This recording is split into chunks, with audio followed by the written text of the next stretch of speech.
எல்லா புகழும் இறைவனுக்கே. இப்பொழுது மாம்பழ சீசன் முடிவடைகிற நிலையில இருக்கு. இந்த நேரத்துல எனக்கு ஒரு எண்ணம் தோன்றியது. மாம்பழங்களிலே பல வகைகள் இருக்கின்றன. ஒரு சில மாம்பழங்கள் பார்க்கும் போதே அது புளிப்பானவை என்று நல்லாவே தெரியும். அது என்னதான் காலம் போனாலும் அது அப்படியேத்தான் இருக்கும், புளிப்பாத்தான் இருக்கும். இன்னொரு வகை பழங்கள் பார்ப்பதற்கு நல்லா இருக்கிற மாதிரி தெரியும், ஆனா அதை வாங்கிட்டு போயிட்டு நம்ம சாப்பிடும் போது ரொம்ப பிடிக்கும். சில பழங்கள் இருக்கும் பார்க்கறதுக்கு புளிப்பா இருக்கிற மாதிரி தெரியும், ஆனா வாங்கிட்டு போயிட்டு நம்ம சாப்பிடும்போது ரொம்ப அது சுவையை ரொம்ப கூட்டி தரும்.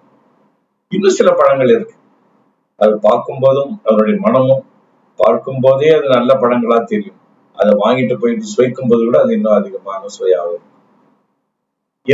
ஏன் இந்த விஷயத்தை நான் இங்கு பேச விரும்புகிறேன்? இந்த விஷயத்தை நான் பேசுவதற்கு காரணம் என்னவென்றால், நாம் வாழ்க்கையிலே பாடங்களை கற்றுக்கொள்வது பள்ளிக்கூடங்களிலும் இருந்த போதிலும், வாழ்க்கை பாடம் என்பது தினந்தோறும் நாம் அனுபவிக்கின்ற அனுபவங்களிலிருந்து நாம் நிறைய பாடங்களை நாங்கள் கத்துக்கிறோம். அந்த அனுபவங்களில கத்துக்கிற பாடம் தான் எங்களுக்கு மனசுல நிலைச்சிருக்கும். அதுதான் எங்களுடைய வாழ்க்கையை முன்னேற்றுவதற்கு ரொம்ப பயனுள்ளதா இருக்கும். இப்ப பாருங்க, இந்த மாம்பழங்கள் வகைகளை நான் சொன்னேனே, இதை வச்சுட்டு கொஞ்ச நேரம் மனிதர்களை பற்றி சிந்திச்சு பாருங்க. சில மனிதர்கள் கடினமானவர்களா இருப்பாங்க, முரட்டுத்தனமா இருப்பாங்க. எந்த அறிவுரையோ எந்த ஒரு நல்ல விஷயங்களோ அவங்க ஏத்துக்க மாட்டாங்க. ஆரம்பத்துல இருந்து எப்படி இருப்பாங்களோ கடைசி வரைக்கும் அப்படியேதான் இருப்பாங்க. அந்த மாதிரி வகையான மனிதர்களும் நம்ம பார்க்கணும். சில மனிதர்களை நான் 2வது முறை சொன்ன மாதிரி பார்க்கறதுக்கு நல்லவங்கள மாதிரி இருக்கிற மாதிரி தெரிவாங்க, ஆனா அவங்களோட பழகும் போதுதான் தெரியும் அவங்களுடைய குணங்கள் எவ்வளவு தவறானவை அப்படின்னு. பயன் இல்லாத குணங்களை நாங்க பார்ப்போம்.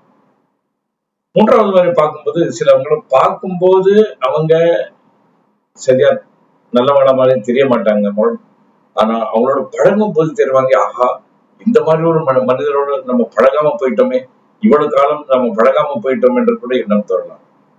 இன்னொரு வகை நான் சொன்னேன் கடைசியா, அது பாத்தீங்கன்னா அவங்க ஆரம்பத்திலும் நல்லவங்களா இருப்பாங்க, எப்பவுமே நல்லா இருப்பாங்க, எந்த நேரங்களிலுமே அவங்க நல்லமா இருப்பாங்க.